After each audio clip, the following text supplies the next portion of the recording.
Muito boa noite a todos, graças a Deus por estarmos aqui e para darmos continuidade e, se Deus quiser, na próxima semana teremos o último, já falei com o Duarte sobre isso, e na última quinta-feira de junho já iniciará ou dará continuidade ao estudo aos Romanos, não é? Muito bem, então vamos provavelmente ficar pelo versículo 3, mas muita coisa tiramos daqui e eu digo com toda a sinceridade que aprendi muito com este estudo, nestes 3 versículos, e até algo que ao ver o sentido original da palavra, até para mim mesmo terei de fazer meia-culpa de por vezes a minha atitude não ser exatamente aquela que Paulo recomenda e que vemos muitos homens de Deus a ter essa atitude. Vocês já vão perceber quando lá chegarmos. Nós temos estado a falar sobre este versículo, estes 3 versículos, e vamos ler só primeira epístola de Paulo a Timóteo, capítulo 2. Admoeste, pois, antes de tudo, que se façam duplicações, orações, intercessões e ações de graças por todos os homens, pelos reis e por todos os que estão em eminência, para que tenhamos uma vida quieta e sossegada em toda a piedade e honestidade. Porque isto é bom e agradável diante de Deus nosso Salvador, que quer que todos os homens se salvem e venham ao conhecimento da verdade. Mas isto que eu estava a dizer, que algo que eu sei que não estava em mim, ou em que eu posso melhorar.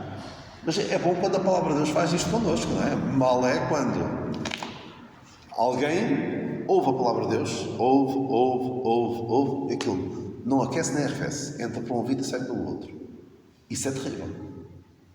E infelizmente nós temos sentados nestes bancos e noutros, pessoas que passam décadas a ouvir a palavra de Deus e não se mexem.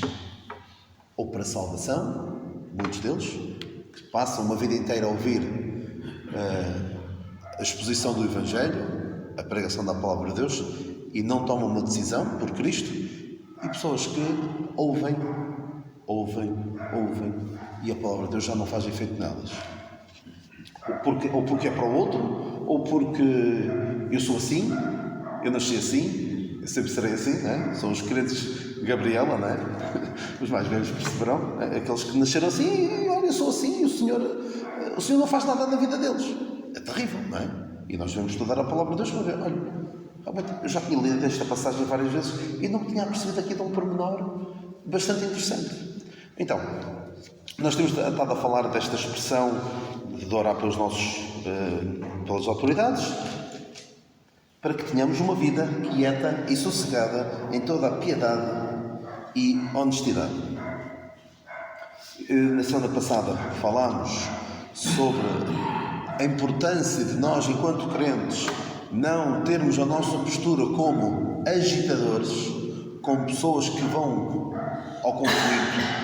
Eu até vos falei de uma situação em que eu só por não aprovar, o Pedro não esteve cá, vou só relembrar. Há pessoas que, pensando que estão a defender as crianças contra esta agenda ideológica de promoção da homossexualidade, perversão da sexualidade na questão de transexuais, há publicações, há livros, há organizações, há eventos. Ainda para mais em junho é que é mesmo, o mês sagrado da religião LGBT. Há pessoas que, o que é que eles fazem perante isto? Vão confrontar. Provavelmente já visto pessoas assim, vão confrontar, por exemplo, autores de livros que estão na feira do livro e vão lá armar a confusão, ou vão a uma sessão de esclarecimento, mas que na verdade é uma sessão de doutrinação para estas questões, e vão lá e tentam parar tudo aquilo. E eu disse, eu não defendo os meus filhos dessa maneira. Eu defendo os meus filhos ensinando o que a palavra de Deus ensina, em particularmente sobre esse assunto, e não encontro base bíblica para agir dessa maneira. E só por manifestar esta postura que é bíblica, que é isto que nós estamos a ver, sou um fraco. Sou um fraco porque os cristãos não querem saber, nós estamos em guerra. Assim, estamos em guerra. Isto é uma guerra. Mas a guerra, as armas da nossa milícia não são carnais. Não são carnais, exatamente, mas poderosas em Deus para a destruição das fortalezas. E a nossa luta não é contra a carne nem contra o sangue, mas contra os hostes espirituais. E nós devemos estar preocupados com a luta espiritual. Porque há pessoas que podem estar muito decididas em lutar contra pessoas, quando nós devemos lutar é contra as doutrinas, as falsas doutrinas. Há alguns que estão muito empenhados em combater os demónios, e parece que andam à procura deles, mas não, os demónios não me preocupam. Preocupa-me é o quê? A doutrina de demónios. Essa é que é perigosa, a doutrina de demónios. E devemos combatê-la. E combatemos como? Com a palavra de Deus. Não é armar confusão. Não é ser arruaceiros. Não é sermos pessoas que são conhecidas por problemáticos. E nós vamos ser sábios nesse aspecto. Porque eu creio que muitos cristãos sinceros, muitos mesmo, no dia 6 de janeiro de 2021, irromperam pelo Capitólio nos Estados Unidos a pensar que não, isto não pode ser. O presidente, se o Biden for presidente, os Estados Unidos vão regredir em termos espirituais. Nós temos de lutar. E isto, Deus não nos chama a isto. E eu tenho não digo tenho a certeza, mas creio que muitos daqueles que tentaram lutar com as próprias mãos, são pessoas que no domingo anterior foram à igreja. E se calhar ouviram o pastor a dizer coisas que não devia, não é? A incitar. Mas não é para isso que fomos chamados. E se vemos alguém a agir assim, temos de dizer, olha, eu demarco-me disto. Não está o tal, para que se tenha vergonha. Claro que Paulo diz isso noutro contexto, mas não é pegar na pessoa e dizer, isto é que é uma pessoa que luta pelas nossas causas. Não é para isso que somos chamados. Porque depois, o que acontece, somos uma desonra. Somos conhecidos por sermos pessoas que causam confusão. O apóstolo Paulo e os seus companheiros de luta, é porque ele fala camarada significa companheiro de luta, não é? Porque nós não usamos muito a palavra camarada, mas está na Bíblia. Claro, porque é que não usamos? Por causa da conotação comunista. Mas eles chamam uns aos outros camaradas, porque para eles a expansão do comunismo é uma luta. Mas Paulo tinha os seus camaradas, porque de facto andar com Paulo era andar na luta, era difícil. E ele e os seus camaradas eram pessoas que armavam confusão, mas de maneira diferente. Estes que têm alvoroçado o mundo chegaram também aqui. Mas como é que eles alvoroçaram o mundo? Foi onde quer que chegassem, começavam a querer mudar tudo? Não, pregavam o Evangelho. E mesmo aquela situação em que ele se envolveu, no capítulo anterior, em Atos 16, ele só depois de muita insistência é que ele expulsou aquele demónio daquela rapariga. Ele não chegou ali e começou logo a fazer coisas muito disruptivas. E só aquilo já foi motivo. Estão a ver a situação em que ele expulsou um demónio daquela rapariga que dizia: estes que vos anunciam o Evangelho são servos de Deus Altíssimo. Penso que era isso que ela dizia. Exatamente. Estes homens que vos anunciam o caminho da salvação são servos de Deus Altíssimo. Bastou isto para ele arranjar problemas. E isto só ter expulsado um demónio, e ele foi, antes disso, ele foi pregar o Evangelho à beira do rio, né? Ou seja, ele não chegou ali logo a armar confusão. Era um estilo de vida quieto, sossegado. Mesmo em Éfeso, que nós já vimos isso, falámos disso na semana passada, Paulo chegou a Éfeso e começou a queimar os livros dos mágicos. Foi isso que ele fez? Vocês estiveram cá, sabem. Pedro foi, não queimou. Mas os livros ficaram queimados. Como é que ficaram queimados? Mudaram, porque o Evangelho mudou o coração daqueles mágicos. Então eles queimaram os livros. O nosso objetivo em relação a todas estas questões que algumas pessoas querem lutar, não é, nem é o mudar leis, é o mudar corações. Porque pode haver pessoas que tenham vontade de atacar, se calhar nos Estados Unidos há pessoas que fazem isso, atacar clínicas onde fazem abortos. Mas não é essa a nossa luta. A nossa luta não é contra clínicas de aborto. A nossa luta não deve ser vamos tornar o aborto ilegal ou inacessível. Vamos tornar o aborto impensável, porque as pessoas aceitam o Evangelho e pensam, não, isto está errado. Porque o objetivo, e nesta mesma passagem diz que Deus quer que todos os homens sejam pró-vida, sejam heterossexuais, sejam defensores dos valores cristãos, votem à direita. Nada disso, não diz isso. Deus quer que todos os homens se salvem e venham ao conhecimento da verdade. E claro que isso depois vai afetar muita coisa. Mas deve ser essa a nossa luta. De que é que vale nós conseguimos? Imaginem o mundo. No final da minha geração, quando eu partir, quando o Senhor me levar deste mundo, eu olhar e ver, olha, temos um mundo onde estas leis todas foram revertidas. Aborto, e aí voltámos ao como era nos anos 50, se calhar. Não havia divórcio, não havia aborto, não havia uma série de coisas. Maravilha. E as pessoas continuavam resistentes ao Evangelho. Teria valido a pena? O ar ficou mais respirável, ficou mais ao meu gosto, em termos de gosto pessoal, e tem este gosto pessoal, por uma questão dos valores cristãos, mas as pessoas continuavam perdidas. Voltavam sei lá, as pessoas voltavam-se para o catolicismo, para a adoração aos santos, a devoção aos santos, e a procurarem salvar-se pelas boas obras, como era, de modo geral, há algumas décadas. Isso não seria bom.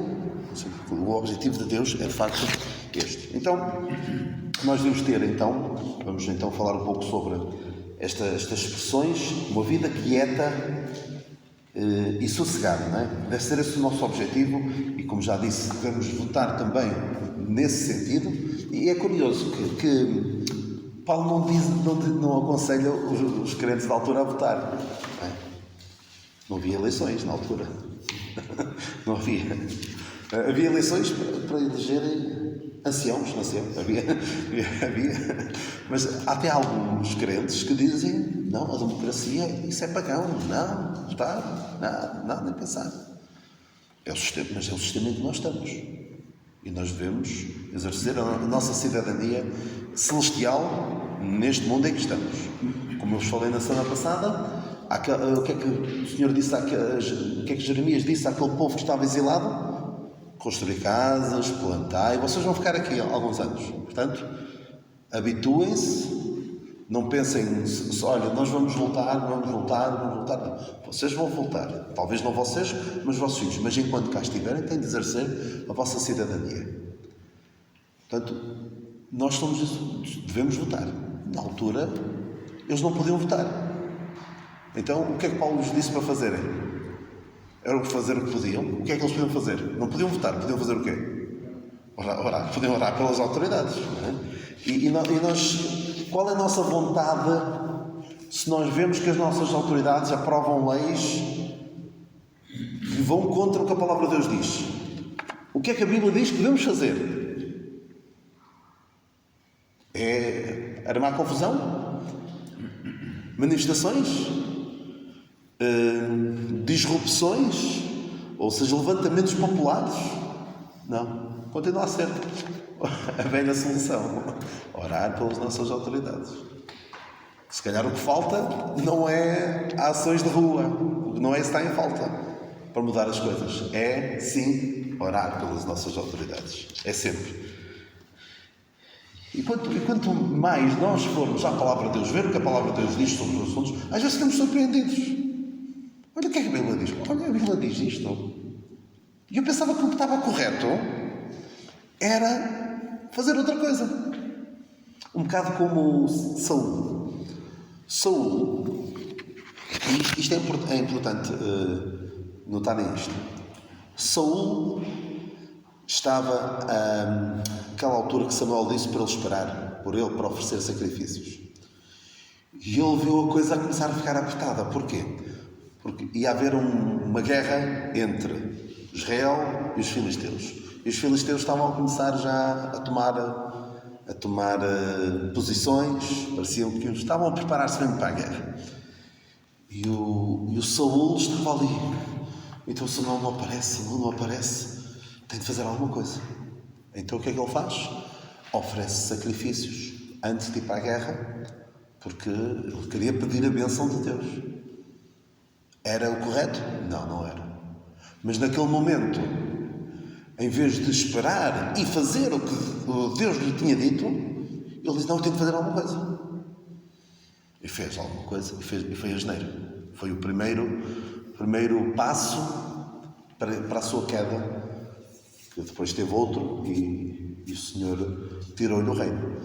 Portanto, perante uma situação de aperto, a nossa tentação é não esperar em Deus. É fazer o que nos parece. Mas eu tenho de fazer alguma coisa. O quê? Vou orar? Não faço nada. Vou ficar sentadinho. Tenho de fazer alguma coisa. Então, muita gente o que é que faz? Tenta fazer as coisas pelas próprias mãos. Então, vida quieta e sossegada. Esta expressão aparece, nas nossas Bíblias não aparece igual, mas no original aparece igual, na primeira epístola de Pedro 3:4. E hoje sentimos particularmente a falta do Armando, quando já ia dizer logo estas passagens. Quando Pedro fala das mulheres, ele diz assim, o efeito delas não seja o exterior, no frisado dos cabelos, no uso de joias de ouro, na compostura dos vestidos, mas o homem encoberto no coração, não incorruptível, traz de um espírito manso e quieto, que é precioso diante de Deus. Não deve ser a aparência exterior, mas sim um espírito manso e quieto, que é precioso diante de Deus. Que é uma passagem parecida com esta, que diz que devemos ter uma vida quieta e sossegada, e que isto é agradável, é bom. Como é que diz a passagem? A nossa passagem diz, porque isto é bom e agradável diante de Deus, nosso Salvador. Deve ser este espírito manso e quieto, não levantar muitas ondas. Faz-me lembrar também aquela passagem de Elias, da voz mansa e delicada. Porque quem se lembra dessa passagem, há ali um terremoto, mas Deus não estava no terremoto. Houve... O que é que houve quando Elias vai ao Monte Horeb? Houve várias coisas, muito ruído, muito aparato, mas Deus não estava lá. E depois onde é que Deus estava? Na voz mansa e delicada. Uma voz mansa e delicada. Suave, quieta, mansa e delicada. Ou seja, Deus não está nas coisas com muito aparato, mas sim nas coisas pequenas, nas coisas invisíveis. Há muito trabalho invisível na obra de Deus que não é vistoso, que não é visto por todos, mas que é o orar. É o fazer um ato que mais ninguém vê. Porque à semana espero eu que haja muita coisa a acontecer em termos de igreja que ninguém vê. Não estou a falar só de orar, mas outras coisas como visitar. E ninguém sabe, ou praticamente ninguém sabe, quem é que visitou quem durante a semana. Devia haver muito mais do que há. São coisas invisíveis. Não são coisas que chegam aqui e têm um grande aparato, mas depois na prática pode não ter o efeito que tem uma visita, uma palavra amiga, um perguntar como é que estás, olha, valorizo muito o teu serviço. Há aqui uma pessoa em particular a quem eu quase, sempre que posso, digo no fim, olha, o que tu fazes é algo muito importante. Até para ela se sentir valorizada, porque é alguém que pega no seu carro e traz os seus avós aqui à igreja. E eu vou sempre ter com ela e digo, olha, é muito importante o que tu fazes.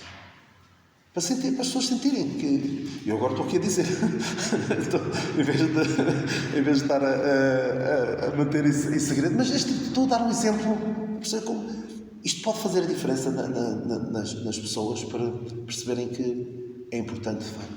Alguém que nota estas coisas simples, e mesmo o que essa jovem faz, é algo simples, aparentemente insignificante, mas é importante que se faça esse tipo de coisas.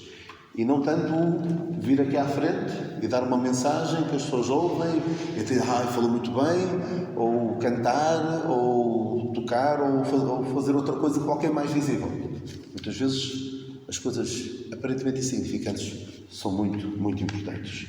Para o bem e para o mal. Mas pode haver uma coisinha pequenininha, ninguém vê, não foi ninguém que armou aqui confusão na igreja, mas alguém... Isso é assim uma coisa. E pode estragar, pode criar um grande problema. Esta expressão, o quieta, esta quieta e sossegada, são duas palavras.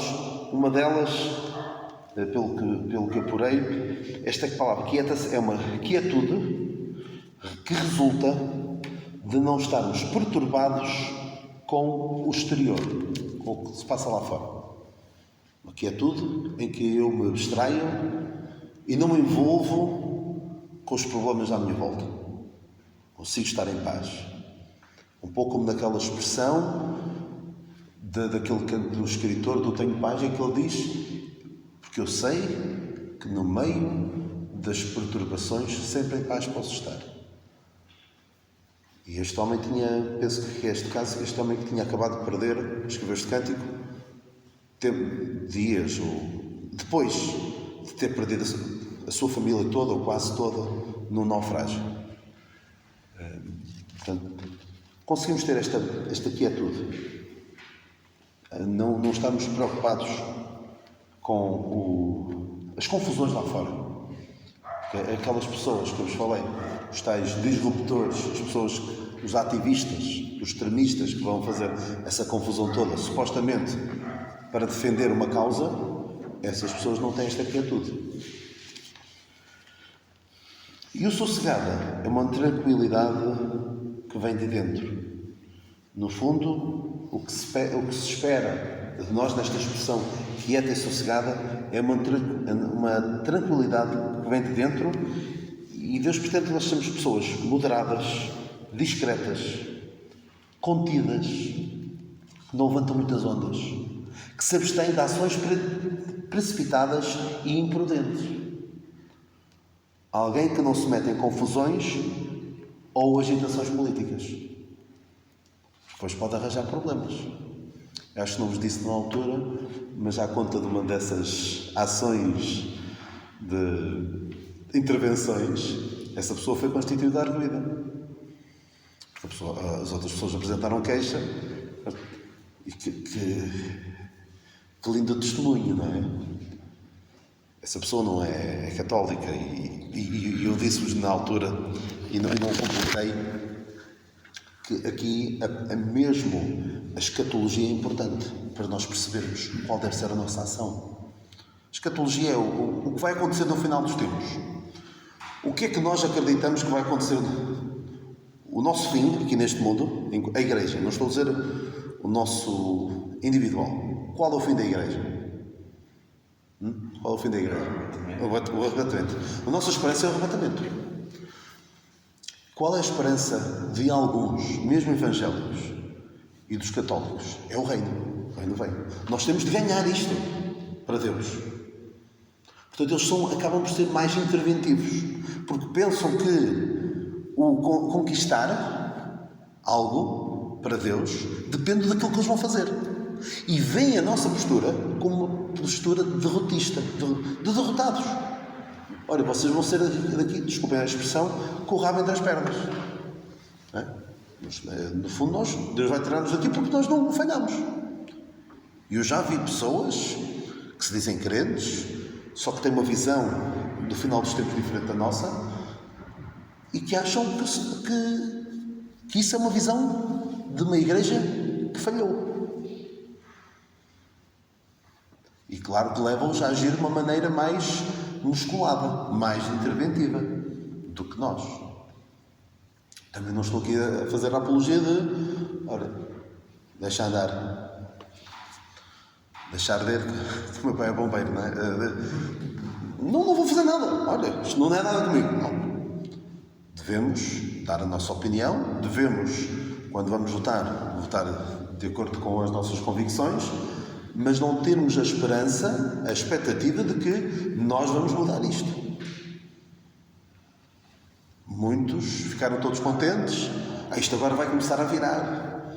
Porque o Chega subiu muito. Isto agora, isto nas próximas. Olha, no domingo já a moral já se foi abaixo. Bastante, não é? Não podemos ter esperança no homem. Nenhuma esperança no homem. E eu disse isso, já foi há meio ano, daqui no púlpito, que quando falei dos desafios para 2024, um dos quais eram as eleições, eu estou convencidíssimo de que há 80 anos muita gente na Alemanha apelava ao voto no Adolf, que era um homem que ia, e se calhar em igrejas, porque era um homem que ia restabelecer a moral cristã, um homem que ia devolver a Alemanha aos tempos gloriosos, porque eles tinham acabado de vir de uma guerra, da Primeira Guerra Mundial, em que foram humilhados.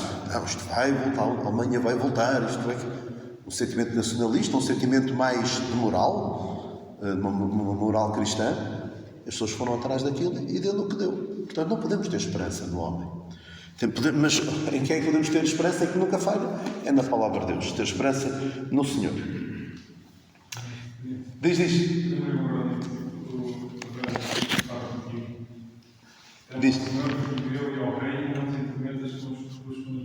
Exato. Não, é mesmo, eu já tinha lido essa, e gosto de, é mesmo isso. Provérbios 24, 21, não é? Já tinha lido. Teme ao Senhor, filho meu, e ao rei, não te intrometas que buscam mudanças. Pois, porque foi o que essas pessoas fizeram. Foram atrás de algo diferente. E como eu também já vos disse, daquela senhora que orava pelo imperador, e orava pelo imperador para que o imperador era mau, mas orava para que ele tivesse uma vida longa.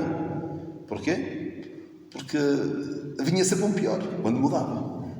E como nós falámos há umas semanas, às vezes quer-se mudar os regimes políticos e vem um pior.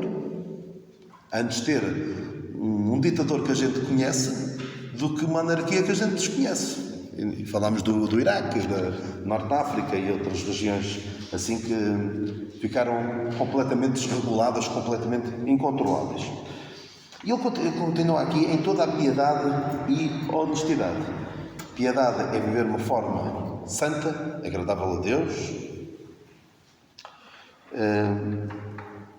Mas esta palavra, honestidade, claro que podemos dizer que é sermos pessoas que não defraudam, pessoas que não enganam, pessoas que não vigarizam, pessoas que podem ser.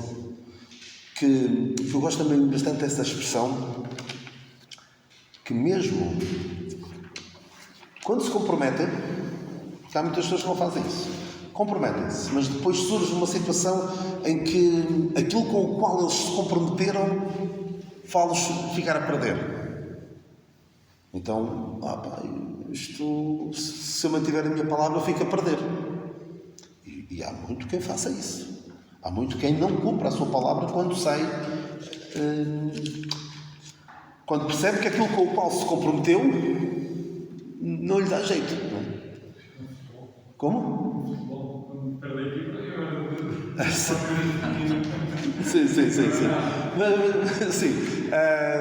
Aquilo que juras, apressa-te em cumpri-lo, porque Deus não se agrada de todos, não é? O Senhor diz isso, não é? Juraste uma coisa, cumpre. Mas há aqui uma expressão que eu gosto bastante nos Salmos, no Salmo 15.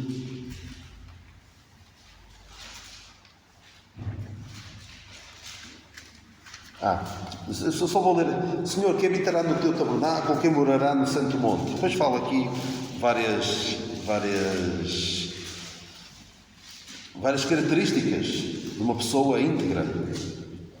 Aquele que anda em sinceridade e pratica a justiça e fala verazmente, segundo o seu coração, aquele que não difama com a sua língua, nem faz mal ao seu próximo, não aceita nenhuma afronta contra o seu próximo.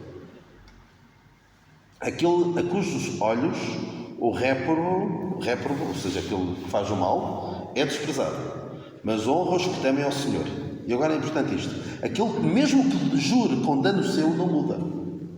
Eu comprometi-me e depois, entretanto, percebi: olha, vou ficar a perder, humanamente falando. Não muda. Eu dei a minha palavra. Aquele que não empresta o seu dinheiro com usura, eu não sei como é que os judeus liam esta passagem, porque os judeus são conhecidos pela usura. Usura é emprestar dinheiro, com juros. Quem nem recebe peitas contra o inocente, ou seja, subornos para testemunhar contra o inocente. Quem faz isto nunca será abalado. Eu gosto muito desta expressão: mesmo que o juro com dano seu, não muda. E é algo que eu procuro fazer na minha vida, mesmo em questões humanas, na minha atividade profissional e noutras. Já houve situações em que eu dei a minha palavra, mas não me dava jeito, porque entretanto surgiu uma situação mais vantajosa, ou porque percebi que não me dava jeito. Dei a minha palavra, não vou estar a mudar só porque não me dá jeito. É isto que se espera de um crente. Mas esta palavra, no original, tem o significado de grave. Grave, que é uma palavra que se usa pouco neste sentido que eu vou dizer. Vocês conhecem na Bíblia uma pessoa que diz que era grave? Eliseu foi hospedado por uma mulher grave. Aquela mulher que tinha um filho e que morreu, e depois ele tinha lá um quarto onde ficava lá a dormir, e diz que é uma mulher grave. E a uma pessoa grave é uma pessoa respeitosa, séria, sisuda, ou seja, não é uma pessoa um brincalhão, uma pessoa leviana, ligeira, que leva as coisas, uma pessoa... Olha, quem é que me veio à mente? O irmão Teles, uma pessoa assim. Claro que ela é muito sisudo, não é? Mas é uma pessoa que inspira respeito. As pessoas não se põem assim a brincar com eles, e eu sei, e é aí que eu digo, que eu sei que falho nessa área. Ou seja, há pessoas que se levam a si mesmas muito a sério. Ou seja, não se põe a jeito para que brinquem com elas e se aproveitem delas. Eu tenho noção que tem muito a caminhar nesse aspecto. Ou seja, pessoas que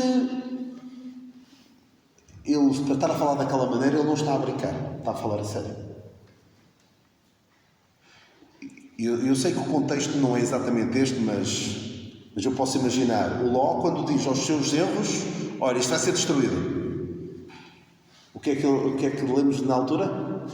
Sodoma ia ser destruída? O que é que os erros deles tiveram? O que é que acharam? Zombador. Sim. Tiveram-no por zombador. Ele deve estar a gozar connosco. Ou seja, não o levavam a sério.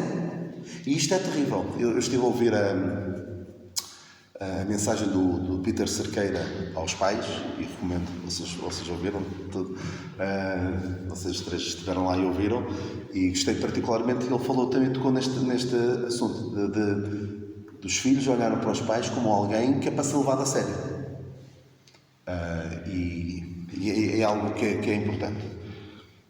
Por exemplo, Jó, há uma passagem que ele diz, quando fala dos seus tempos áureos, ele diz: se eu me ria para eles, para as outras pessoas, ele nem se acreditava.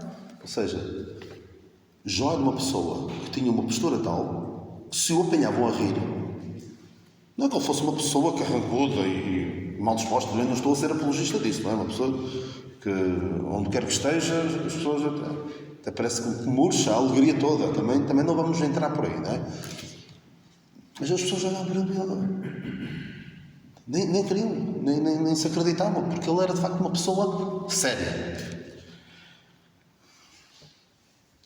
Ou seja, uma pessoa reverente, venerável, que apresenta uma dignidade que resulta de uma elevação moral que convida a ser tratada com reverência. Também é isso que nós devemos aspirar. Vivemos vidas quietas, sossegadas, em toda a honestidade e piedade. E atenção, isto não quer dizer necessariamente que não vamos ter problemas, que não vamos ter perseguições. Porque é curioso que quando há uma passagem em que Paulo fala de viver de uma forma pia, e o que é que está associado a uma vida pia? Na outra passagem que Paulo tem numa das epístolas a Timóteo. Sofrerá perseguição. Exatamente.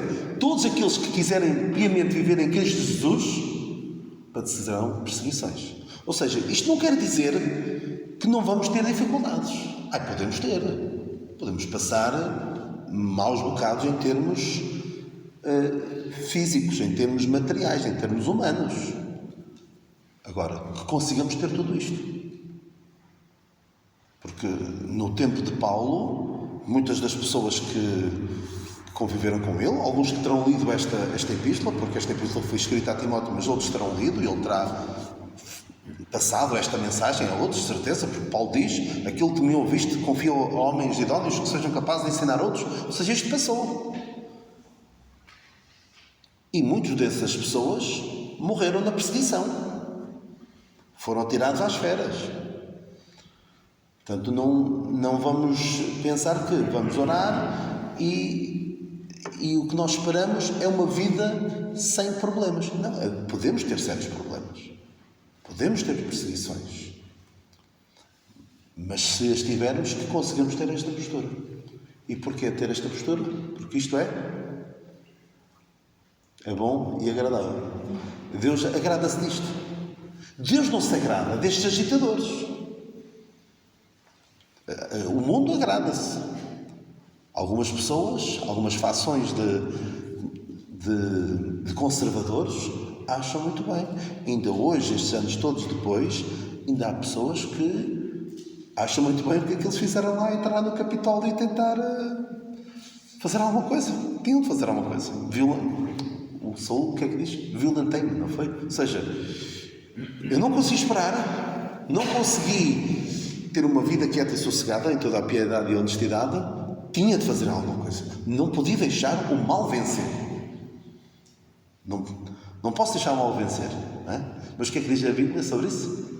Não te deixes vencer pelo mal, mas vence o mal com o bem. E minha vingança, muito importante, minha é vingança. É um desconhecimento da Palavra de Deus. A Palavra de Deus é clara nestes assuntos. Nós não nos vemos, e o Pedro fez bem em lembrar essa passagem, não ir com os comuns com mudanças. Porque as mudanças podem muito bem não ser para melhor. Houve muitos, e eu já termino, houve muitos que apoiaram o Jeú na altura em que ele matou a casa da Acabe toda, e foi cumprimento. Muitos foram com ele em busca, temos de mudar, que isto não pode ser. E a seguir, ele ficou tal e pior não direi, mas ficou tão mal como os outros. Portanto, isto de ir em busca de mudanças pode não ser para melhor. Então, na próxima semana, se Deus quiser, iremos terminar ou interromper, e devemos ficar ali entre o versículo 3 e o versículo 4, e depois, daqui a uns meses, retomaremos, se Deus o permitir. E muito obrigado e uma boa noite.